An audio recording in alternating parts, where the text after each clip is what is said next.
Pretty weird. T3 Media. Hey guys, welcome back to another episode of Talking Through the Media, your home for entertainment news and reviews by fans for fans. We are back on another Thursday. I'm your host, Chris Fagan, and joining me in the studio, back again for his triumphant return, Kevin the director. What's going on, brother? How you doing? Not much. I'm doing good. It's been forever. I know, man. I know. I'll get in all of our. I just refuse to give him the address, and finally decided. I was like, all right, fine. Let's do this. I had to surprise you at Fan Expo Dallas somehow. Yeah, exactly. Speaking of which, we're going to talk about Fan Expo Dallas. We're going to talk about a lot of other interesting topics that just popped up this week and some trending things as well. We're going to be joined later on by Joy as well. She had to take a quick phone call. Why am I telling you all this? You guys don't want to know all of the behind the scenes stuff. Another reason why we were late is because we were supposed to be live on all the major platforms. We are missing one. I was approved for TikTok, and the second we're about to go live, revoked. I don't know what happened. I don't know. Did I use foul language while I was testing last? I don't know. I don't know what I did. I'm gonna have to figure it out. Streamlabs, help me out, man. What did I do wrong? What did I do? All right, go. What did I do? What did I do? We'll figure it all out, guys. But you guys know, like I said, you guys know how the show usually goes. We're going to talk about all the topics that we have lined up. You guys want to chime in? You want to help us support the channel?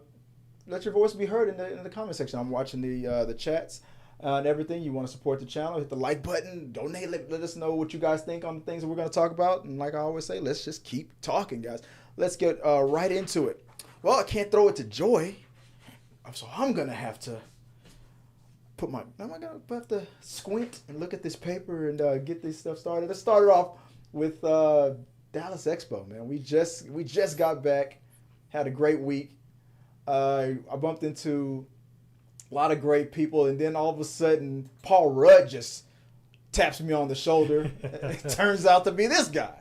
Yeah, no, what was your experience, man? I had a good experience. Like I filmed there plenty of times, but I stopped after a little bit of a mixture of miscommunication and just I guess personal/professional kind of different ways of handling things with Fan Expo Dallas. So I just figured when they announced a special guest that I really wanted to get an autograph on, from on a specific item that I had procured this year, I was like, you know what? I gotta go, and I bought a 1-day badge for Saturday and paid around a little around $190 to $200 just to get the autograph, because there's two different autographs. There's ones you can buy on his table, and it's like this 8.5 by 11 size thing, or you can get a personalized, customized item. And I'm like, my item has got to be custom. I'm sorry, because it's a giant poster and want it to happen, and I can do that for you until the missus gets here. Do I just do up? Yeah. Okay. Or down, yeah. Up or down. Okay. But yeah, no. Waited in line for an hour. Thankfully, it didn't take too long. And once I got it done, I brought that poster back to my car, put it in a safe place. You got out of there. And I just, I got my Ant-Man suit that's next. when you put the Ant-Man on, yeah. Yeah. Oh, hang on. Is it on auto again? Oh, okay. Yeah, I'll fix it's on auto. Yeah, it's on auto. But yeah, no, aside from that, it was, I had a good time. Bumped into a lot of friends. A lot of friends were like, that's you? Wait, you look good. What happened? I'm like, tunnel's what happened, man. I've been working out, dieting, and walking a lot more. Yeah. Even like at my job, like normally I would do Uber Eats, but now I actually walk great distance to go get my food for lunch. So that way I can walk the long distance back and get my cardio in, get my steps in. Yeah, man, you look great, man. There you are right there. You were the man himself. The dude, he broke into the Avengers facilities and stole the suit. Showed up. That's fun fact. Originally, I had gotten the suit from this one guy. The suit was good looking, but it's tight, but it fits good. But one of my friends on Instagram was like, "Hey, this guy is selling his old Ant-Man suit," and he showed me the link, and it was this thing. And I'm like, I can only imagine how much. Guess how much it was? A suit like that, I would have to say at least $500. You're off by 100. 4. Yeah. By 4, okay. Yeah, the guy was selling good for deal. 400. I'm like, Good deal. I'll buy this. Yeah. I'll buy that for $1. Because that guy, like, he makes some of the best stuff I've ever seen. Like, they're not doing commissions at all, like taking any commissions. Yeah. And I'm like, I need to get this. Yeah. I need to get this. And literally the day before, my friend Foximus Prime and I were hanging out, and we were fixing up the mess because there's this little part in the middle of this thing that was kind of, it was still good, but we just needed to secure it. But it's secured now, I'll tell you that. Yeah, that's cool, man. Yeah, that was. You said you have on your channel. If people want to go there as well. You said you have some footage of everything that you covered. Your time there. Oh, my time here. If anyone wants to watch previous Fan Expo Dallas videos or even Comic Palooza videos, particularly from the year 2015 to 2021/2022. Just head over my YouTube channel, Kevin the Director, KEVINTHE Director. Yeah, awesome. Yeah, it was a great time, man. We're gonna talk about it a little bit more. I wanted to just get your. Was this your first Fan Expo Dallas, by the way? My first Fan Expo. So you're gonna open up the can of worms. I'm just gonna. It wasn't supposed to be. It was our second time being approved. Me and Joy's first time us going. It was 2022. We were invited. I've talked about this before, especially on the blog. I'm guessing you couldn't make it in 2022. I couldn't make it in 2022, but let's say, long story short, there was a person that was representing the outlet and decided to just use the press passes for their own personal, gain, and didn't. And I had to pull teeth to get the footage that. The press pass was meant for. So I felt personally, and I wrote this out. I had a whole blog story about it. I don't name names or anything. I'm not going to do that. But it put a bad taste in my mouth. I felt like I let them down. That they trusted me to do cover the event like I said I was going to. I put my trust in the wrong person. They didn't do what they were promised to do. And I just felt like I don't deserve to go back. So in 2023, I didn't apply. And then this year, we had such a good time at leading up to Comic Palooza. I was like, you know what? Maybe, I don't know. Let's see. And they approved me. And I was like, yeah, let's come on back. And it was a great time. It was so much fun. I met Ant-Man. The worst thing they can say is no. That's the one thing I've learned about press is anytime you apply, as long as you fill out the information that they ask for, and as long as you're consistent with your posts and your uploads, I mean, it's not, Well, he was, because for Fan Expo, it was last minute that he didn't even think it was still open to apply because it was legitimately the week before. Because Comic Palooza has a cutoff time. Yeah. Yeah, I know. They don't, so that's their why cutoff time was very close to the event. He was like, well, there's no point because it's in a week. So, and then he saw, oh, wait, they're still letting you apply. So he was like, okay, cool. I guess we'll just try it and see. The worst thing they can say is no. I know I applied this month for New York Comic Con. So if I get the press pass, and I already bought my plane ticket, but if they say yes to it, I'm going to start looking for a place to stay for New York Comic Con. But I'm definitely going to be bringing Ant-Man up for Sunday on my birthday to New York Comic Con so I can relax and wander around, and hopefully I can bump into a couple other Avengers there, and I can be like, yay. That'd be cool. That'd be a good get. Hell yeah, man. But Fan Expo was amazing. It was a great time. I didn't know how they would react to Ruby Rod. Would they respect the Ruby Rod? They did. It was amazing. It was a way bigger response than Comic Palooza. The thing is, I think a lot. If you have a lot of Mandalorians, it's not going to get because people see there's Mandalorians everywhere. But if you do something as rare and as memorable as Rudy Rod, particularly if it's not a cosplay that everyone does and it's a rarity, especially at Fan Expo Dallas, you're going to turn and a the lot. Nostalgia of it. Yeah, I think it was too. Just like I was always so surprised that there were so many people that were genuinely acting as if it's Chris Tucker standing there. Because when he starts doing the voice, there were ladies that were just giggling and like, oh my God, speaking of which, over there watching on Instagram, Miss Delia, she was one of the crew members there. Yep, I made it pop. So I was just like, people were so excited. Say something else. Say this. Do that. Just My Opinion is in the chat as well too. I love that channel, guys. Thank you guys for joining us on Instagram.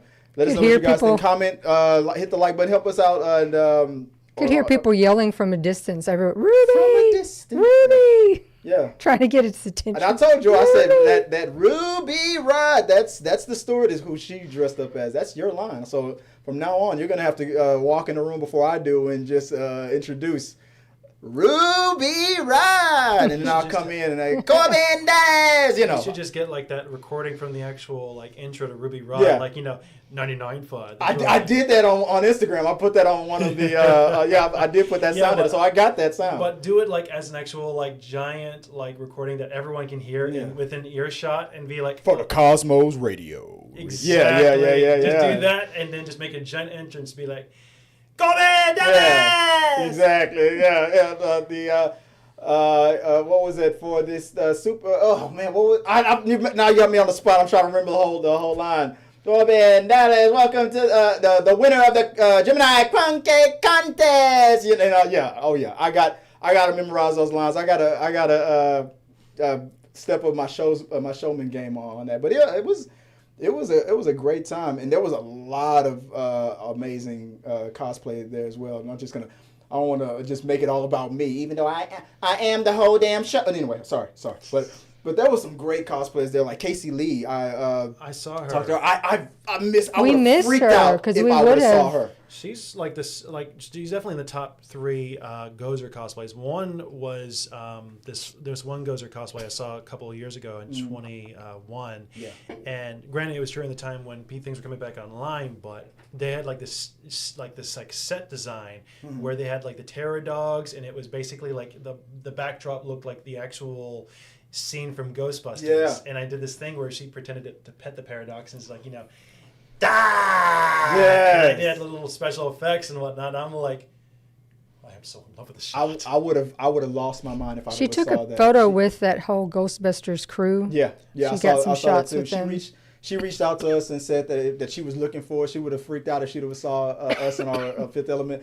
And she's had her kids do the Fifth Element cosplay as well. I want to try it for next year, because remember I talked to David the Smiley about trying to do something big for the Fifth Element, and I told her about it. We're planning some things out. That maybe she will, maybe she won't. Maybe I'll get this thing going. I don't have any details yet. It's very hush hush. Don't worry about it. We're gonna work on it. We're gonna make it hot like fire. All right. Don't worry about it. We'll figure it out. Didn't you say show me some pics where the Ghostbusters crew even got McKenna Grace, the actress? Yeah, they did. To take photos in there. Nice. I'll pull those up maybe for tomorrow, but I don't have them set up right now. I did see other like it was a huge Doctor Who. They were because Comic Palooza did not have as much that. love for the Doctor Who. I don't know if it was just because they didn't even have the TARDIS there. I know there was a time back, like a decade ago, where they had the actual TARDIS, and I was thinking, okay, whatever cool. that is, I don't know much about that. It's like the telephone box. His machine. Yeah. And I'm like, coming out of it, and 10 years ago, and I'm like, I wonder if they have that again, so I can recreate that photo. And it was there, wasn't it? Yeah. No, it wasn't there this year. It was at Fan Expo? No, at Comic Palooza. Oh, okay. But Fan Expo, obviously they had the TARDIS. Yeah. Yeah, no, but it just was like, it's over 60 years of traveling in time and space, and right now they got Ncuti playing the 15th Doctor, and they're about to end the I think it's the 14th series, and you can actually watch it on Disney Plus right now. So it's and they're about to do a 2-part season finale. So it's like exciting, Yeah, it's amazing. This Xavier Cox was like, I almost cried after this picture was taken. They had so many amazing moments. I wish I could have gotten this picture right here. I wish I could have. Keith David. Yeah, been able to meet Keith David. I would have said his line from the sequel to Tales from the Hood, like, welcome to hell. Because I know he wouldn't have expected that. Everybody wants to talk about gargoyles. Everybody wants to talk about Spawn. I'd have been like, Tales from the Hood too, baby. That's what I would have done. Chris saw some, nobody that took a picture, just somebody passing through that had a gargoyle that he's been looking for. That they clearly bought. The gargoyles all behind me here. I'm trying to collect them all, and somebody had one that I don't have. But just didn't have the funds, man. Didn't have the funds.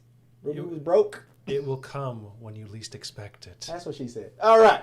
But yeah, man, Dallas Expo, always a pleasure, always a good time. There was always some always great costumes there as well, cosplayers and celebs.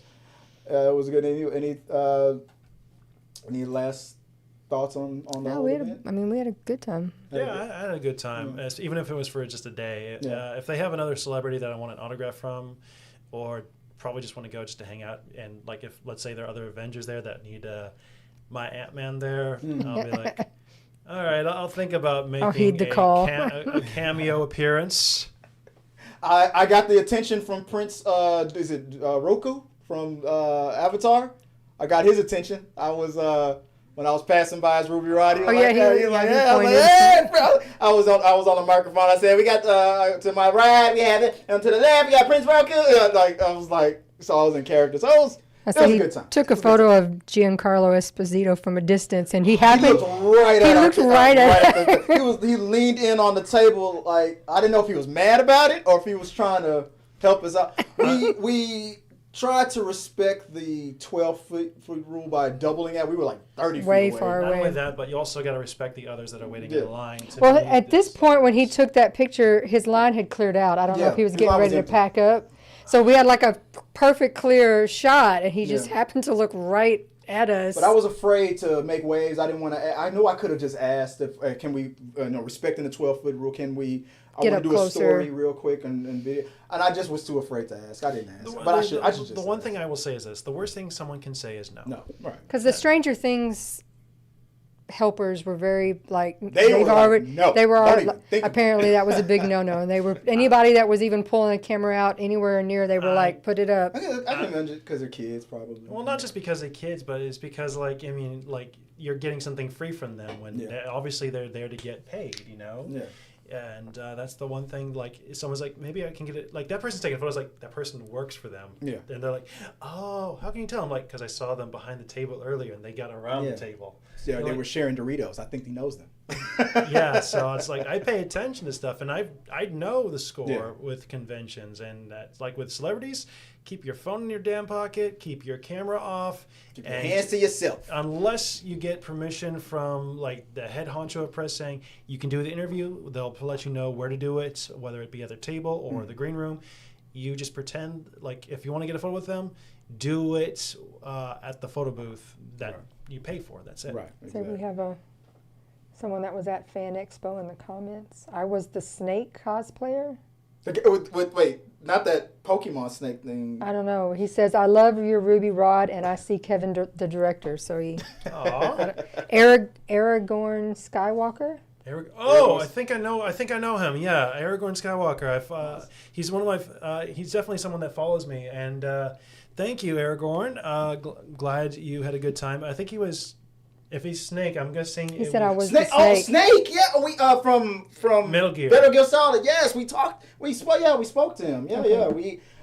yeah. Your interview that we did is going to be. I only got one up, but after tomorrow's show, I'll start getting the rest of the content up. Don't worry, everybody's interviews that we did, I'm gonna do a whole media blitz on our blog and on this channel and everything. But guys, yeah, that was our experience. We're gonna talk about it a little bit more with our next guest tomorrow. Is it Robert Reed is going to be here in the studio. He was Zorg, at Comic Palooza, and he was Doc Brown Doc as well. Ock. Oh yes, he was Doc Brown. I saw he did Doc Brown at Fan Expo too, just really? not when we were there. And he I was think that was on and Sunday. he was Dr. Octopus at Saturday. Saturday. With the expendable. Oh yeah. Yeah, he had an He's a good- elaborate.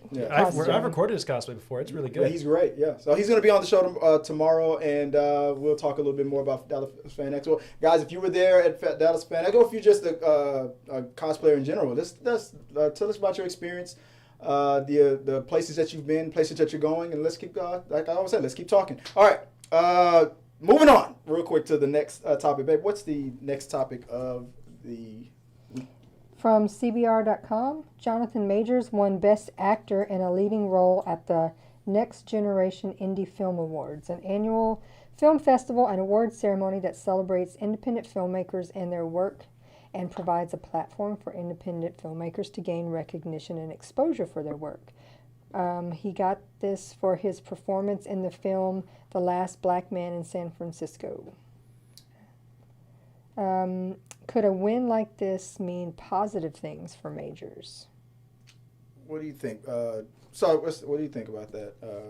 Obviously, like there's been like he was found guilty of the allegations. Mm-hmm.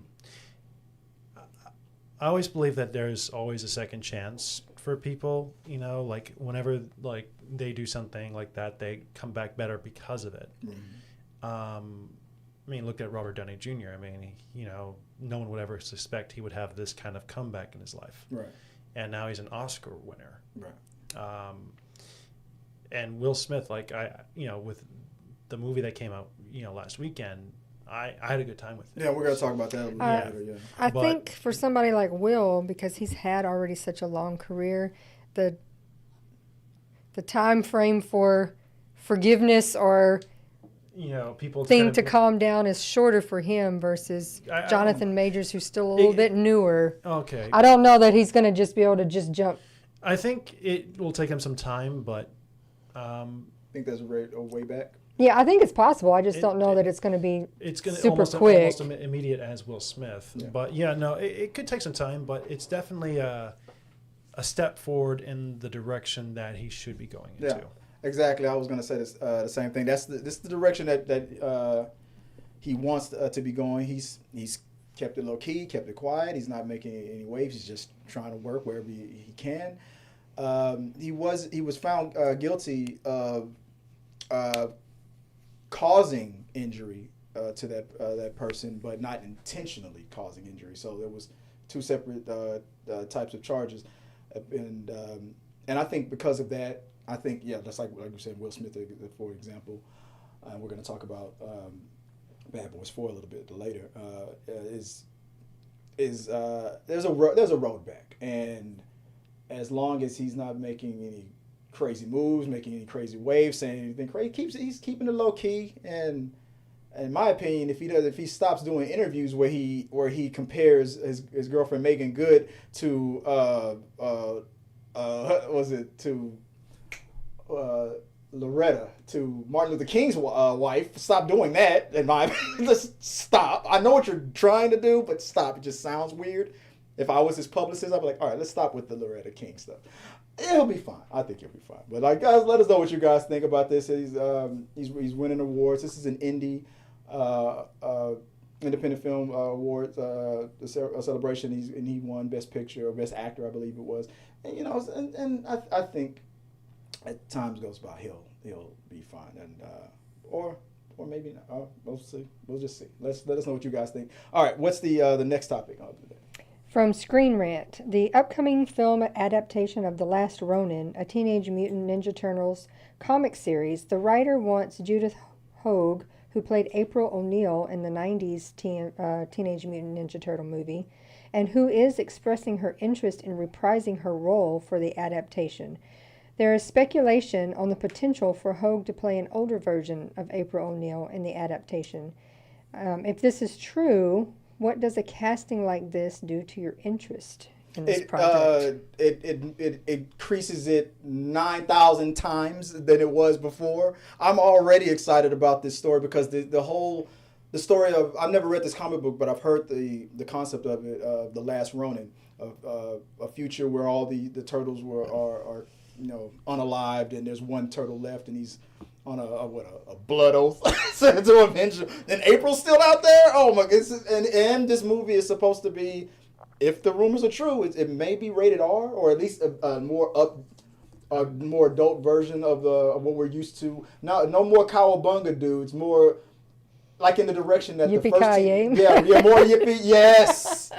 Very good, babe. Oh man, wow. I've never been more turned on than I am right now. More yippee-ki-yay. But with April O'Neil, the original April, and I like both ladies who played April O'Neil, but to see the original April when she came back in the reboot, or the remake of the Turtles movies, those Michael Bay movies, that was That was a cool moment in my opinion. But for her to come back as April O'Neil, yes. Yes, and the person who played April in the sequel, I wouldn't mind if she comes back as a different character, just like the original did in the remake. Let both Aprils have shine, but to have the original April O'Neil in makes me more excited. What about you, Kevin? How do you feel about this story? I think it's definitely going to call back to a lot of the adults currently right now that watched it as a kid, and they're going to be like, "Oh my god, this is so great!" Like Beetlejuice, for crying out loud. They brought Michael Keaton, Catherine O'Hara, and Winona Ryder back. Like to bring back Miss Hogue, if they can bring back also Elias, as Casey Jones. As Casey Jones. Yeah. I mean, granted he's a lot older, but still, if they can bring back a lot of the original cast members, and even the kid that played Danny as an adult. That is going to really resonate and bring a lot of more audiences, young and old, to watch The Last Ronin. Would you want this? Would you want this Last Ronin to be another universe just with some similar characters, or would you want it to be a direct sequel to the original, a darker sequel to the original Teenage Mutant Ninja Turtles? I want it to be as a sequel because nothing can really, I think to do this as a kind of like a different universe, I think would make more sense. With some variants that exactly. I think some variants would be a good idea. So that way, it still keeps the original TMNT trilogy the way it was, not trying to add more to it. It's just saying, hey, this is not a sequel. This is just kind of like a new telling of a story that may or may not have happened. Yeah. What about you, babe? I know you. Okay, so we got the two turtle geeks out of it. Were you a turtle geek? If Tabs and I, because we've discussed this before, because you've talked about this movie. Yes.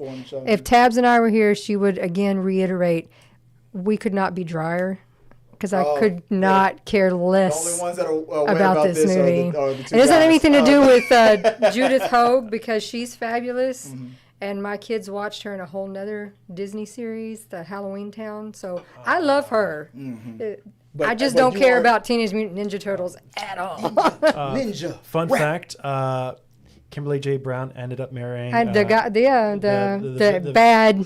The bad kid of the series. I follow them on... And I'm like, dang, they got their happy ever after. There you go. Well, I mean, whatever that means. I don't know that. For that, my kids watched all the Halloween Towns. They've been trying to get that rebooted as well because it had like 4 of them, I think. And the last one, they recast with a different like a different girl. Not Judith, but a different... Kimberly, a different one, and fans were like, "No, we want her back." Mm-hmm. And so she does a lot of Comic-Con type things and signs, and people are like, "Would you do it again?" Because Judith Hogue does comic, and they're like, and they're all like, "Absolutely, would do it again." I loved every minute of it. Well, maybe the gift that keeps on giving, the Last Ronin, maybe that will be what brings that back. But first, let's get April O'Neil back. I couldn't be any more excited. If you told me that this was a direct sequel to the first Teenage Mutant Ninja Turtles movies, or an alternate universe where it's just similar variants, it's either or. I think it'd be a great time. I think you can't go wrong with this casting so far. If the rumors are true, maybe it's not. Maybe it's just they're still in negotiations, and maybe for all we know, she might say no. Who knows? But I hope to see her. She's supposed to be appearing at that event that I asked you to. Oh, Big Texas? Yeah. Okay, we'll ask her then. They got like the Lord of the Rings actors coming down for that one, and I know my friend Katie, she is in love with Lord of the Rings, and I told her about that. She's like, "Well, I'm going there." And I'm like, we're talking about Big Texas. Was it Big Texas? Texas Comic-Con. I am going. I want to go because I want all the Blue's Clues guys. They're all 3 going to be there. Okay. And my kids grew up on that. Okay. I need to talk to Steve. Yeah. Okay. Okay. I'll make it. Okay. I'll make some calls. I'll make it happen. But guys, let us know what you guys think about this whole situation. Oh man, I forgot to even put the other graphics up. What you think about? Is it? First it was Hogue. Judith. I'm sorry, Judith Hogue returning as April O'Neil. Would you guys be interested in seeing this? Do you think it matters, or you care? Yeah, yes, yay, or nay? Let us know in the comments below. And let's keep talking. All right, what's the next thing? Oh well, you know what? Real fast, let me let me do something I've wanted to do on the show for a while. I wanted to do a shameless plug. I should have got the box, but I'll when I download this, I'll fix it in post. I'll just do that. But You'll paint us a picture right now yeah, with your paint us a picture. words. So Picture, if you will. Yeah, picture. Okay, in a world where your flat screen TV is boring as hell, but it could be awesome if you got the Govee backlights for your television, guys. The Govee backlight. I have it in my house right now. I don't watch the news. I don't watch my cartoons. I don't watch movies without having these Govee lights on. It makes every experience better. Get this product. It is amazing. I'm going to do it. This is my shameless plug. This is unofficially sponsored by Govee. Go to your streaming platform of choice and get these backlights. They make your movie going experience 1,000 times awesome. Imagine watching The Last Ronin, and with these lights, where the LED lights are mimicking everything that you're watching on screen in perfect time. It is amazing. You know what? I can't wait. I'm gonna go watch Little Rascals with this on again. I don't care whatever it is. Doesn't matter what the movie is. Three Ninjas Knuckle Up. Doesn't matter what the movie is. It makes it amazing. Go get your Govee lights. All right. That was my little shameless plug. Anyway, what's the next topic of the day? From The Hollywood Reporter, Bad Boys 4 didn't open too far behind the $62 million domestic opening of Bad Boys for Life back in January of 2020. Well, I didn't remember it was in 2020. Yeah. That film went on to earn $426 million at the global box office to rank as that year's top earner. Ride or Die has opened in its first 58 markets overseas to $50.9 million for a global start of $107.4 million, and is strong, doing business across in Europe and Latin America. What do you think has led to this success? Well, like you were talking about, I have said marketing all day. Yeah. Because they are yeah. marketing the hell out of this. Mm-hmm. They are all over TikTok on just influencers' pages doing bits. Yeah. They even have that one guy that The Kobe. Yeah. Yes. That does that. They've done. I showed him that, and that wasn't even their only Well, one. They did 2 or 3 with him that were all similar. Yeah, no, like it's great marketing. Obviously, both Will Smith and Martin Lawrence have a good following, but when you bring on other influencers, other celebrities, and they're advertising across different platforms, yeah, people are going to want to see the full movie. I mean, I know I was interested in it because I remember watching Bad Boys 2 in theater, and when Bad Boys 3 came out, I'm like, I'm going to watch it, and this is, I think, I'm not sure if it was before or after the slap heard around the world. Yeah. But I do know when I watched the 4th one, I was like, hopefully people are liking it. And I'm like, man, people are liking it. And I'm like, okay, I'm liking it too. And oh my God, yeah. Well, we haven't seen it yet. We're going to go see it maybe this weekend. But I have to agree, the marketing of it has been extraordinary. Just like reminds me of what's going on with Deadpool. You know that every time Ryan Reynolds is doing a Deadpool movie, that marketing team is on fire, and they're always on point. So they did a great job with that. I think. But marketing aside, if the movie wasn't well put together, well written, and well produced, it probably wouldn't have gotten the reviews that it got, but the reviews were good. Everybody said they're enjoying it. Now here's my question: the direction that they're going now, Bad Boys Ride or Die, like Bad Boys 4, is a completely different, feels like a whole different universe in my opinion than what Bad Boys 1 was. This direction that they're going now, are you into it? Do you like this direction? I think they did, honestly, it's still, I think it honors what the original first 2 Bad Boys were done by Michael Bay, Mm-hmm. These 2 guys that are in this, in the crap together, mm-hmm. and they're going to make their way through it. They don't know how they're going to do it. They're going to do it, mm-hmm. And they definitely are, they're ride or die for this one. They're bad boys. They're definitely ride or die for this ride, for sure. I agree. The only thing I don't agree on is that it's the Fast and Furious effect. I mean, it's a completely different world. They came from just street racers who steal cars, and now they're international spies and whatnot. So and I feel like that's but to survive, I think they have to. I think just like most franchises nowadays, you have to adapt. I mean, you can't do the exact same knock joke from from 10 years ago, 20 years ago. You have to adapt and evolve, and it's you're finding a whole newer and younger audience. But I feel like I don't mind that they're going, to these bigger and more complicated stories and getting this whole team of family, if you will, involved. I don't mind that. It's just that I feel like from what 1 and 2 did, I feel like the formula was more simple. Like it was a person is in trouble. These bad boys. They bump into the bad boys to help them, get out of a jam. Like the first one was a person who witnessed a friend being unalived. And then the bad boys had to be like her protectors. Now it's going into that. Oh, I said it. For me, it's going into that. It's going into that spy direction. Like they're now they're becoming more international, almost James Bondish kind of types or something like that. Like G.I. Joe. I don't know. I feel like that's where it's going. Maybe that's me. Any sequel that you have, especially in action, it's always they're gonna try to They're going to try to one up it. They're going to try to one up it because they have to. Otherwise, it's like you don't want to tell the same joke. It feels like otherwise, it's not just the same joke, but it's like doing higher stakes action, higher stakes stories. It's gonna continue escalating the series, to new heights. But it's going to get to a point, in my opinion, where it's going to turn into it's going to feel like it's a Mission Impossible movie. Where they're going now that they're crossing over finally G.I. Joe and Transformers.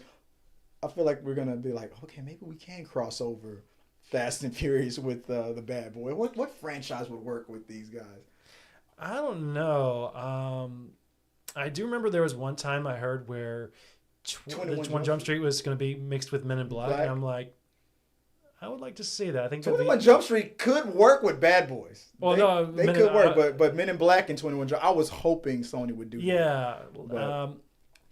It's a hard thing to say what they could go with because Bad Boys curse a lot and there's so much violence and you have to find something else that's rated R that has that's in that same kind of tone. Yeah. What about what's that? The one the Eddie Murphy Axel Foley film, Beverly Hills Cop. That fits. Yeah. I mean, I'm not mad at that. That can fit. Yeah. I mean, I'm not sure if there's a lot of violence or language. Oh yeah. If there is, then okay, it could work. They can. Yeah. That's a good one. I can see that. In the box office, what was that it made in that opening week? It was like that first weekend it made what 50.9 million, and it's gonna it's about to run into a whole slew of movies that are oh my goodness, what the heck happened there? Zoomed in too much on that one. But coming up, the projection for Inside Out is about 85 million, and afterwards, Quiet Place Day 1 about 45 million. So the box office is they're doing great with the budgets of what these movies are being produced for. What do you think about the direction of these movies now? I'm sorry, of the box office this year. What do you? Because people were worried like, the movies we're starting the box office is weak. I'm like, I don't agree. I think this is gonna be a big year. It's like the thing is the box office was kind of we had to kind of slow down on watching movies, particularly during the year the pandemic happened in 2020. So obviously a lot of films didn't perform as well because they had no choice but to release on streaming platforms just to just getting past the writer's strike as well. Exactly. So it's like everything. It's like when you're working out, you're not gonna be strong. You're gonna be kind of weak. So the more you do, the stronger you're gonna get, and the stronger you get, the more you can push yourself to doing that stuff. So you guys are talking about that Hollywood muscle memory, baby. We got that muscle memory got to kick in. Exactly. I mean, that's the thing. Yeah. It's not going to be overnight. It's going to take time. It'll take time. We got Inside Out coming out. We got Deadpool and Wolverine about to come out. We're gonna have some juggernauts coming. Which one do you think is gonna? Do you think Inside Out is gonna make $1 billion? Maybe like a couple $100 million, but I think Deadpool and Wolverine. Deadpool definitely will. I think Inside Out too could make $1 billion. Didn't the first one make $1 billion? I don't know. I don't think I have to look that one up, but I think. But my money's going to be on Deadpool, Wolverine. Definitely. I mean, as the one movie that's going to get the most money this year, probably Deadpool and Wolverine. Because, I mean, you have Ryan Reynolds, Hugh Jackman, both are looking like the actual characters from the comics and the cartoons. Not to mention, it'll be the most highest. It'll be the most highest grossing R-rated movie, definitely. But Inside Out, if the question is which is going to make more money, that's if it makes $1 billion. But you're probably right. Maybe it won't. But if Inside Out 2 does make $1 billion, I would say, and I would think that both of these movies would make $1 billion. But if they both make $1 billion, I think Inside Out would. I'd say like it's a family film. Inside Out, I think might make the high hundred millions for sure, at least. It's Inside Out. The first one globally made 858. I would say probably like between 500 and 750 million, Okay. just to be on the safe side, because sometimes sequels surpass them, sometimes they don't. But still, if they get a good amount of numbers, guess what? No harm, no foul. I mean, Star Wars Episode 1 made over 400 mil domestic, and Star Wars 2 about 300, and so on and so forth. You know. True enough. All right. Well, let us know what you guys think. Do you think Inside Out 2 is gonna make $1 billion, or do you think is Bad Boys gonna make $1 billion? Well, no, that's not gonna make $1 billion. But I think these box office results, I think they're gonna be. I think they're gonna be just fine. I think that Inside Out 2, A Quiet Place, it's gonna be a good time. I think the box office is gonna be just fine. Let us know what you guys think. All right, let's talk about the next topic here. Arcane season 2 trailer just dropped, and I think I want to get your thoughts on it. Did you get a chance to did you watch the Arcane on Netflix? I've checked out the first season. Definitely was it was well done in my opinion. Haven't seen the second season trailer yet, but I am aware that it's coming out to Netflix fairly soon. Yeah. I'll probably wait until the second season is officially out. Like, I'm not sure if they'll do it like, one episode every week like they do with certain TV shows like The Boys. But if it releases everything all in like one day, then I'll be like, if I'm not busy, then yeah, I'll binge it. I know there are certain shows I'm binging with my my bestie Fox Miss Prime, like Knuckles. We just started watching that, so we're like, okay, now we got 4 more episodes left. But as I said, it also depends on what I got going on right now. So, but I should have some time, hopefully, between the Juneteenth and July 19th and 20th, so I should have a lot of time to catch up. Oh yeah, but for the first one, that season was a surprise. It was so heartbreaking, man. That whole season just some of the best stuff I've ever seen Netflix do. Some of the best that I've seen an animated series ever do. That whole story from beginning to end, it never stopped being more and more and more awesome. If just to say something as simple as that, it just got more and more awesomer as it went on. But it was so sad. At the same time, the action was on point. The character development was on point. Everything was great about it. And then seeing this trailer, it all started because I felt like, man, this is taking a long time for this sequel. The second season to come out. Is anybody gonna care? The halfway point of this trailer, I'm locked in. I can't wait for this to come out. This trailer, it brought it all. It all came screaming back as I watched it. Babe, did you watch Arcane? What did you kind of watched it in the background as me and the kids were watching it and all that. But so I guess this trailer didn't mean anything to you because you didn't even watch. So I'm the only. So between us three, I'm the only one who has both seen the first season and watched this trailer. So my opinion is the only one that matters here, and I am correct. That trailer. Watch that trailer. You're gonna love it. You're gonna watch it. When you watch it, you're gonna love it. You're gonna.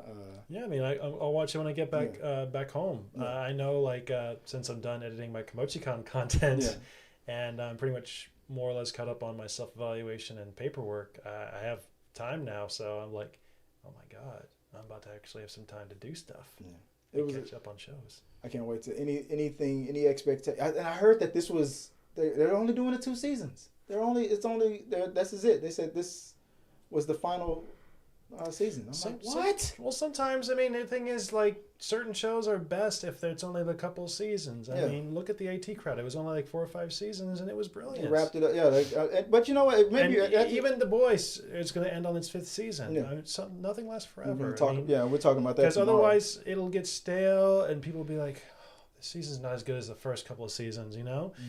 Definitely in that situation of leaving them wanting more. This one, I can see it. I mean, but at the same time, I thought when I saw that flash on the screen that this was going to be the final season, I hope I'm wrong about that. But if it is, based on how the first one went, that's not really much. I guess there is a lot of story you could tell, but to wrap this one up in a perfect bow, I feel like they must have a great way this is going to end because of how the first season began and end. Oh, that cliffhanger. Oh my God, it hit so hard. So if they're gonna end it off with 2 seasons, that must mean that they're gonna do something that's just gonna blow you out of the water. I'm predicting that it's. I don't believe them. I think this is gonna be so good, or at least I hope it will be so good that they check. You know what? No, we gotta get a 3rd season out of this. We're gonna squeeze a little bit more out of this lemon.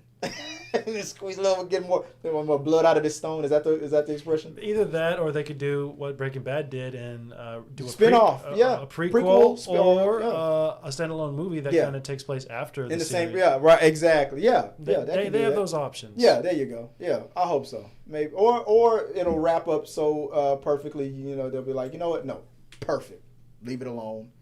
Let it go. And I think, Joe, I think you would like that cartoon. But you know, Joy hates animation. She hates fun. That's my wife, ladies and gentlemen. Anything fun and animated, she hates it. Who hurt you as a child? I like Smurfs movies and stuff. She hates them. Garfield. There were some things. I mean, I saw the Across Maybe- the Spider-Verse and whatnot. And it was Okay, good. yeah, she loves Across the Spider-Verse. I'll give her that. All right, I think I'll keep her. All right, I'm not too mad about it. But guys, let us know what you guys thought about the Arcane season 2 trailer. I thought it was amazing. It just, like I said, it all came flooding back. I loved it. Let's share your thoughts on that, and let's move on to the last topic, the main topic of the night. Before we get out of here, we have the Acolyte season 3. Now I said I was gonna. All right. This has been 24 hours. Like, we're gonna get into some spoiler territory. You sure you don't want to plug your ears and get I'll out? probably forget about it later on. He said he's gonna say, I'll take an edible. I'll forget about the spoiler. Me personally, I'm one that it doesn't even bother me. What, spoilers? Yeah, I don't. Yeah, so it's just some Whatever. people I it don't some care. people it bugs them, some people it doesn't. But overall, I thought this latest episode was good. I thought it was not my favorite episode, but one thing I like about this show is this whole mystery about this what happened between the sisters, played by Lauren and Leah Bradley, the younger versions of the siblings, in this flashback episode, young May and young Osha. When watching this show, you're like, okay, there's these 4 Jedi, and they did something bad to this young lady who was being trained to be a Jedi, and her twin sister wants revenge on them for something that they did. Now, we got the flashback, and I thought we were going to get the answers. What the hell did these Jedi do that pissed this girl off so bad? And it's still a mystery. It's a fuzzy or hazy type of mystery. Like, there's like 2 ways you can think about it. People lost their lives. Their family members lost their lives and everything, and it's like they're trying to make it seem like one of the sisters is the cause of it. I don't think so. I think there's a misdirect. I think my overall theory on this series is that the person that we think is being set up to be the bad guy is actually the hero, not in her own mind the hero. Every great villain in their own mind thinks that they're the hero, that their cause is right. I think these Jedi did something, and I think there's a huge cover up, and these Jedi did something so heinous that that this dark Jedi user, or the person that's being painted to be the bad guy, is going to eventually be justified. No, she was right. I think people are going to be split. Nope, she was right. Those Jedi were wrong. Yeah, she deserved to kill them all. Like, I think that's what's happening. But that's my opinion. That's a whole bunch more than that to talk about. But I just wanted to get that out the way before I know without context, I know it's kind of like you're like, what the heck are you guys talking about? But it all makes sense when you get started on it. But Joy, what do you think about my theory about the villain? You still think it's gonna end up there? I feel like I think May it is doesn't right. need to be complicated. You act as if in the history of the world, people haven't tried to seek revenge for things that, because in their own mind, someone else was at fault. Yeah. Which is what they're already saying. May wants revenge because she feels that they are the cause for her whole planet being destroyed. Or her village or her people, being. Which, I mean, some of it's kind of true because they did show up and there was no reason to show up, and they did, and started a whole cascade of events which led to May behaving poorly. So basically, this She was a child. These tribe of Force users, they're like witches, and they are. It's discovered that they have these twin sisters, and they're using the Force. And I guess when the Jedi's find out that there are young people using the Force, they feel it's in their right. They're like, if you're a Force user and you're young, the law says we get to train you. And it's like, I'm like, hold on, this is our damn planet. Who the hell are you? I don't give a damn. The witches said, like, we aren't part of your laws. Yeah, we're not part of your laws and stuff. Like, you ain't gonna just come over here and take our kids. Like, who the hell are you? And the whole time this episode's going in this flashback, it's like they're and then making of course it seem they're like, well, that you who's have a their choice. father? We'll get into that in a second, but the whole moral aspect of it is like, I feel like these Jedi crossed a lot of moral lines. You go to this planet, it's like, okay, if you got children using the Force, then give them to us. Like, no, like, and they feel like self-righteous. I feel like it's gonna come down to that. So I'm like that. I like totally see where other people from the other side could just be like, "You did cause this." Yeah, the Jedi were the bad guys in this. And they especially, were trying to steal children. Especially from a little child's perspective, who's like, "I'm here, happily living with my mom and my family." And these Jedi want to steal my sister. And then you came and jacked that up. Yeah. And my sister, who we all see was already in inner turmoil and didn't want to do this. You tricked her to want to become a Jedi. But she sees it from her perspective. Her perspective is, no, you made her want to do this. Yeah, you made her want to be a stupid now you all Jedi. must die. Yeah. You ruined my whole life. Yeah. So these twins right here, they're like, yeah, you're. We have a whole beautiful thing going on this planet. And these damn Jedi are coming in and trying to break up a happy home. We weren't bothering anybody. The Jedi, minding our the business. Republic are acting like CPS, Child Protective Services, coming in and breaking up this home. I don't know, man. I'm thinking that's what's gonna happen. But like I said, we have the two young ladies here playing May and Osha, the twin sisters. These two actresses are not. I think they are siblings in real life, but they're not twins. And people online were nitpicking like they normally do on Star Wars. Like, they're not even real twins. Why couldn't you get? Shut up. Not all twins look the same. Like, even identical twins you can still see some facial differences. I think they were just saying that because the adult version, even though it's one person, she is playing identical twins. The adult version is being played by one person, but so it's identical. Person, they got two different people that don't look know, alike. But still, like, you can have fraternal twins and have them be, born from the same, born the it's same. Like, just enjoy the stories, guys. Just enjoy the story. Now another thing that was being nitpicked on this episode was the fact that these twins are being raised by two mothers, and the whole concept about how they were conceived. Like one mother who was played by is it Margarita Levieva as Mother Coral. She's the person who carried these children.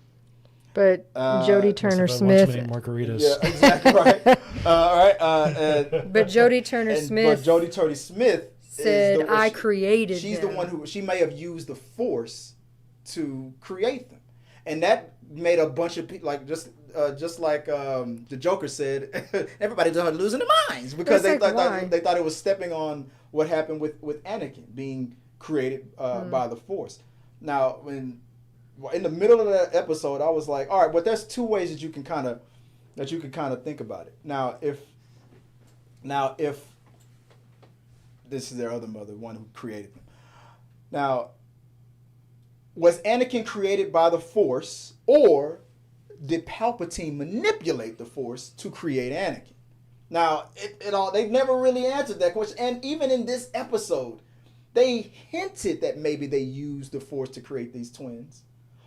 Or they could have went to a sperm donor. We don't know. They didn't really specify, but it doesn't matter. People are online trying to nitpick and tear this whole series down just for every little thing. Yeah, we'll get onto that later, but since you are familiar with episode 1 and all the Star Wars movies, so just asking you, even though if you haven't seen this series yet or this episode yet, if it turns out that more than just the Emperor, or if the Force can decide to make more than one chosen one type of, an Anakin like blah, blah, blah, does that ruin what Anakin was in your opinion? No, not really, because it was his journey that we were following him through. The reason why it was called the Skywalker saga is because we were following the family of Skywalker, starting from Anakin and ending with his 2 children, and having Rey take up the mantle of the name Skywalker. Yeah. So, I don't know why people can't be that mature about it. I mean, it doesn't change anything. I feel like if one person can manipulate the Force to create a new Force user in the womb, then another person can do it. I'm like, you set a precedent. So who cares? I'm like, I don't know. People are just trying to find any excuse to nitpick on this whole series. They just prefer making it a direct deposit themselves. Yeah. And then, like I said, it hasn't been determined that she meant by the Force. I feel that she could have gone to a Jedi sperm donor. I don't know. I mean, how high is your midichlorian count? Speaking of which, there was a scene where they tested the blood of one of the twins, but they did not use the word midichlorian. You knew that's what he was doing, but they would not use that word because you know how people reacted to that whole thing. But so it's still lore. It's like, oh, I'm just testing your blood. And I was like, is he gonna say midichlorian? Say it. Say it. That was the whole time. I was like, he's gonna say it? Like, no. They Disney and Star Wars, Lucas, they've decided they are not gonna say that word again. At least not for now. So we had Mother Kari. Let me put him back on screen. We had Mother Coral, and Mother, what was the other? Anastasia, who are the mothers of these twins. One carried them, but the other created them. The cool thing about Coral is that she seems to be that same species of like Darth Maul, and who is also in relation with let me go to my notes because I wrote it all down. I couldn't remember. Might be in relation with the species that's with the Darth Maul people and the Night Sisters, and the Night Sisters are considered witches as Force users. And these ladies in this they do refer to themselves as witches and their coven. They're a coven. So it's like they're the Brindok witches. So my question was, are the Brindok witches like the Jedi version of witches, and the Night Sisters are like the Sith? Because none of these questions were answered. It's just giving me more to think about. That's what I enjoyed about this episode, because it was making me ask these questions. Maybe that was the thing that was frustrating other people. It's like, no, she shouldn't be there because those witches are on this planet or something like. I'm like, she could have switched sides. Who knows? I don't know. I mean, I know when you were listening to stuff earlier, there was comments like, "I'm tapping out. I saw episode 3 and that's it. I'm done." Yeah, some people are calling it the best episode of Star Wars. Other people are going.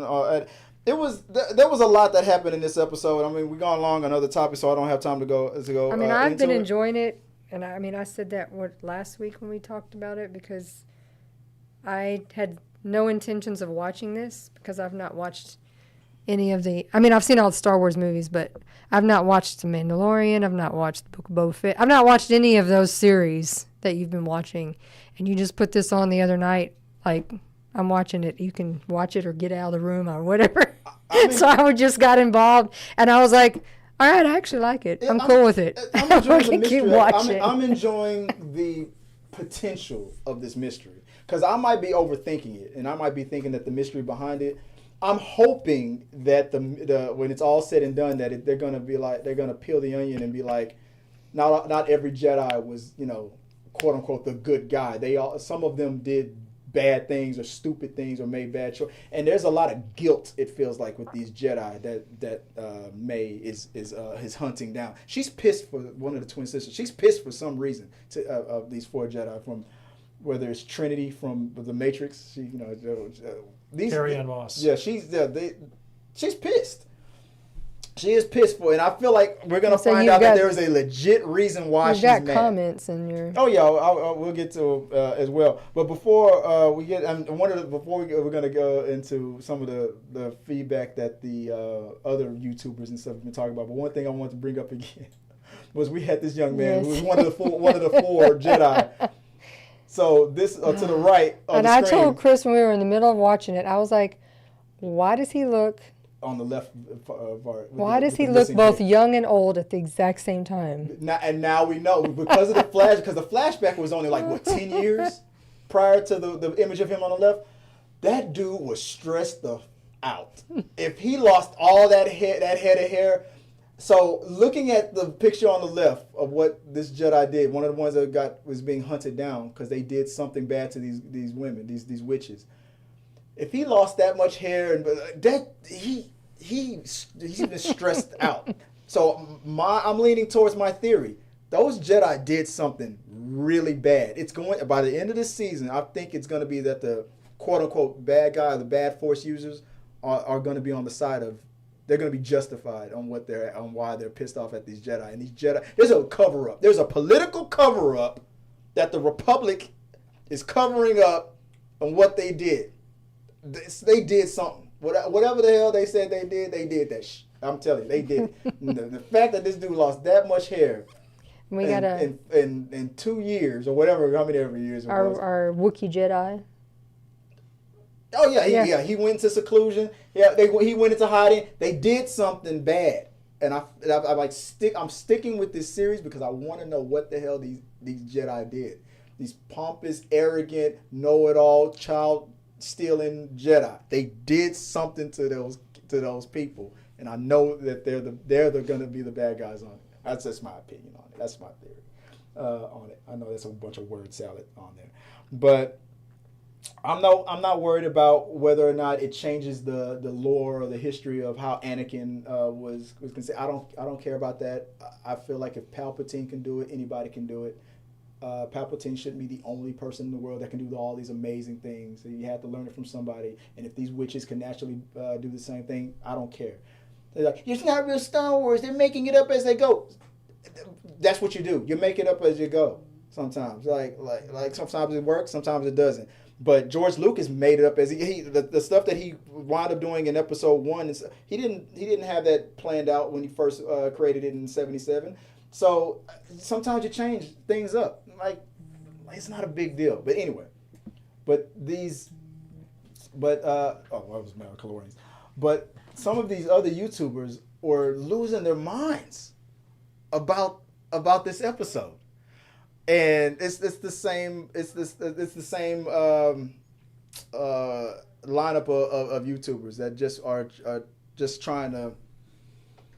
They were determined to hate this series before it even started, and they they contributed to what is that called when you bomb the reviews before the show even started. They were bombing the reviews and trying to downvote the critic score. Yeah. The Rotten Tomatoes. Yeah, stuff like that. I mean, and it's like, no. I mean, is this the best Star Wars in the world? No, it's not. It's a story. It's a story that someone thought, hey, this would be an interesting idea to include in this ever-growing universe. Mm-hmm. Let's add it. It's just a story. People calm the fuck down.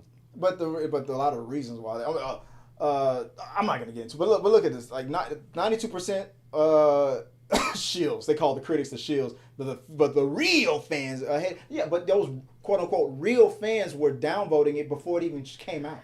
That was a coordinated attack. Like, so when you get an episode like this, that's divisive. They're like, you see, we're justified on downvoting it before the show even came out because episode 3, in their opinion, sucked. I don't agree. I just feel like the mystery hasn't been revealed yet, and I feel like when the main reason behind this whole thing is revealed, what actually happened, because they're playing it up as a mystery. Spoiler, sorry, but of how her family was killed. Did the evil, the bad guy, the one of the sisters who's growing up to be the bad guy, did she do it? Or I don't think so. I think the Jedi might have. I don't know why I'm stuck on this. I love Jedis. I wish I was a Jedi, but I feel like these 4 Jedi up. I feel like they're gonna be the big bad. The big bad. Not the big bad. Like, not intentionally, but I feel like a cover up happened where that this whole show is about not everything that every rebel did was morally, good. Like what we see in that other series, Star Wars. From Rogue One. That's Rebellion, Rebel, Star Wars Rebel or something. No. The other new series that's the same character that was in Rogue One. That's what I'm saying. It's I forgot. Endor. Endor, yeah. Not everything that the rebels did were morally, good. They had to do some. They had to get their hands dirty, and I think these Jedi did something. But anyway, that's just my opinion. We don't know yet. But that's why I enjoy it. That's why I think this is a good series, because I feel like I'm hopeful. I'm hopeful that the payoff. I think it's important to not, criticize a series until the entire series is, at least the first season is. Let it all unfold. Exactly. Like, once the first season is out, then be like, okay, this season was good. These are the pros. These are the cons. This is what could have been better. Here's what we're hoping for next season. Hopefully they'll address these things here and there. So, yeah. I mean, there are some situations where there are some shows that are so badly written where I'll tap out in the middle. I don't think this is one of those situations. I'm still gonna hold on that this series can give us something good. I don't know. That's just me. Maybe I'm just too hopeful on it. Maybe I'm one of these shills or whatever you want to call me. But I don't feel like that. I feel like there's been worse shows. Is this show what I assumed it was gonna be or could have been? No, but I feel like the reason why it's the pace of it, the slow burn of it, I feel like it's where it's struggling at is because they feel like there's a payoff that's going to make everyone hopefully make this one of the best series that they've ever done. Or it might fall flat on its face and just like wah, wah, wah. Maybe that might, but I'm hopeful that. And you know what? To be fair, series shouldn't do that. Series shouldn't have to be like you should suffer through 9 bad episodes because episode 10 is going to be awesome. That shouldn't be the case. But I just think that episode 3 is. I think in comparison to episode 1 and 2 is the weakest. But I think that there's a reason behind why there was so much exposition, so much talking, so much. Because I feel like when episode 4 or 5, and when it ends, I feel like when this mystery is revealed, I feel like it's gonna go, damn, that's what those Jedi was. I don't know why. I just want these Jedi to be the bad guys. I don't know why. I'm like that. But anyway, Joy said that there was some chats that were in there. People were bringing some stuff. Let's see if I can. I can anything hang on. pulls up. I can grab it from here. And I got it up on the screen. Like people, let's see. B Gill Studio says, "What's up, man? Finally caught up a live show. Been super busy working on big final film. I can't wait to see that, man. Let me know what you're working on. Let's see if anybody talking about. Oh, Brianna Jasmine says Palpatine is daddy. You think Palpatine? Nah, I don't. You think Palpatine might be the sperm donor? is Palpatine? Is Palpatine the daddy? I know if he was a daddy, he'd be like, do it. That's how I flirt. I'm like should I take should I take this off? Do it. Do it. And I play that sexy music. Yeah. I'm afraid you'll find our station is fully operational. Yeah. And now, young Skywalker, you shall die. Skywalker will come. Your faith in Your faith in your friends. Your faith in that condom will be your undoing. We got to come up with some crazy ass Palpatine, Daddy Palpatine lines. Your faith in your stroke skills will be your undoing. Oh man, let's see. Going back to the. Oh yeah, so that was the same. Going back to the Dallas Expo conversation. Oh, he said Eric Skywalker. He said, I see Kevin the director. We already talked about that, didn't we? Let's see. Brianna continues on. After seeing discussed in a bonnet, I know I'm going to need to see Inside Out 2 at least twice. Ooh. See, there's people already saying that they're gonna see it twice. It's gonna make $1 billion, man. It's gonna be $1 billion. It's gonna be $1 billion movie. I just feel like it's gonna be $1 billion. If it was Toy Story, I would agree with you. Oh yeah, we know that's gonna make $1 billion. Travis Mitchell says, I haven't seen episode 3, but my wild card idea is Indara is the masked Sith. Indara is who's playing Indara? I believe that the masked Sith was is Indara. Oh, wait a minute, Indara. Who is Indara? Let me see if I can pull that up. Indara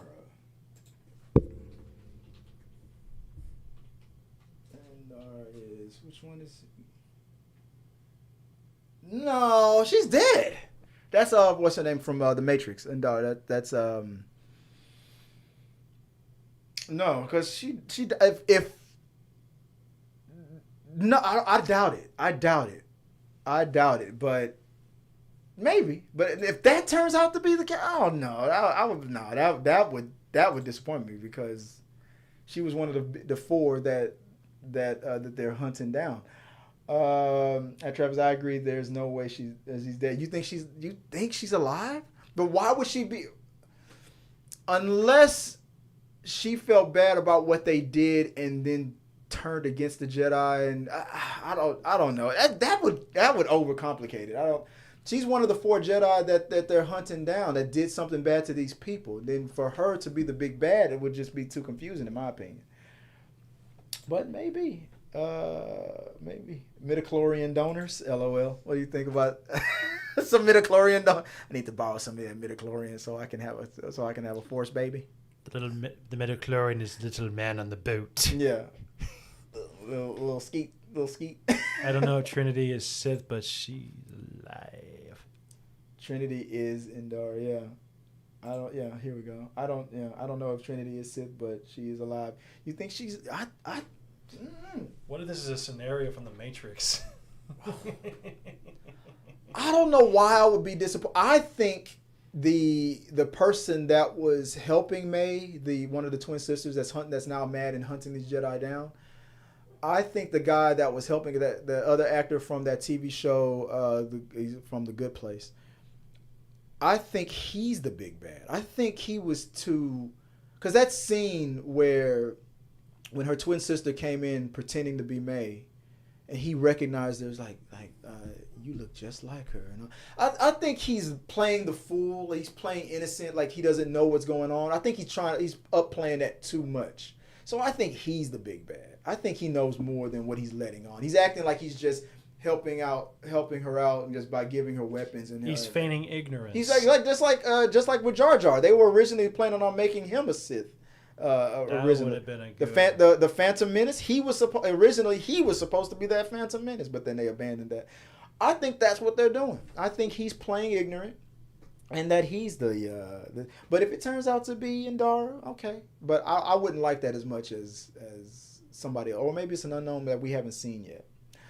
Yeah, I don't know. Good. Let's see. Yeah, I never. She continued. Brianna says, yeah, I never trust drunks. He sobered up pretty fast. Yeah, he was acting drunk the whole time, and then when the Jedi showed up, but to be fair, a lot of people do that when they get pulled over by the cops. You straighten up real fast when them lights. Hang on. I gotta maintain. Yeah, get that gum in your mouth. Yeah. What seems to be the officer problem? Yeah. I swear, your officer, I didn't think I was gonna get caught. But yeah, he sobered up real quick. But that was one of the reasons why I felt like he was laying it on too thick, trying to be like a bumbling. Oh, I'm just giving her supplies. Like, no, you know a little more than you're letting on. I swear she said she was legal. Yeah, I swear. Yeah, and she came on to me. What was that? That wasn't on Mallrats when Ben Affleck played that. Oh, come jerk. on, tell me when it popped her. Yeah, exactly. When he played that jerk, he was like, "Oh, he's like 15." I thought she was 26. That's a big jump in age. Like, come on, dude. Gotta get that driver's license, man. Yeah, gotta check the driver's license. But I think that this story is it's not the worst Star Wars out there. I think it's gonna be a good mystery. I don't know. That's just what I feel. Or maybe I'm just hopeful. Maybe I'm just too hopeful. Well, guys, let us know what you guys think. Do you think this show is going to be? Is it gonna fall in its face, or is it gonna end well? Let's keep talking in the chats. Hit the like button if you're watching us live. Let support the channel. Thank you guys for joining us for another episode of Talking Through the Medias. I am, like I said, your host, Chris Fagan. You can always find me. If you want to reach out to me, you can find me here at T3 Media Studios on all the socials, or Chris W. Fagan on socials as well. Oh, also for my new cosplay page that I just put up on Instagram. Ooh. Movie Ride, still alive. You can find me on Instagram at Movie Ride. Not Ruby Ride, Movie Ride. So check me out there and follow all the adventures there as well. But thank you for joining us again here in the studio, Kevin. People want to find you online. Where can they do so? Oh, glad you asked. All you have to do is just look up Kevin the Director. That's at Kevin the Director. All one word, except for Twitter/X, it's Kevin the Director with just an R at the end because of the character spacing, or you're only allowed to have a certain amount of characters in. Yeah, I know. Mic drop. What? My mic just you're like, fell like how no reason. Dare you? My mic just went flaccid for some reason. Yeah, they're like, you can't add the O and R at the end. You just got to do the R. That's how bad it was. The mic was like, sucks. Yeah, they cheated you, man. Yeah, they cheated you, man. But yeah, yes. Appreciate you helping me out on these topics. You can go out there and watch the Acolyte. Get some time and to watch that. I'm going to. It's a good time. Like I say always, guys, thank you for helping us out in the chat. Appreciate you guys. We'll be back again tomorrow, where our special guest, Robert Reed, will be here in studio with me, Joy, and Tabitha. And till next time, guys, like I always say, Talking Through the Medias has been brought to you in front of a live studio audience by people who were made through the Force, Metachlorian sperm. Till next time, guys. Peace. Thank you guys for watching our video. I really do appreciate it. Remember, you can support our show by becoming a member or a Patreon. So click the subscribe button. Don't forget to ring the bell for notifications so you'll never miss out on when we go live or post new content. Let's stay connected, grow this community together. Like, subscribe, comment, and let's keep talking.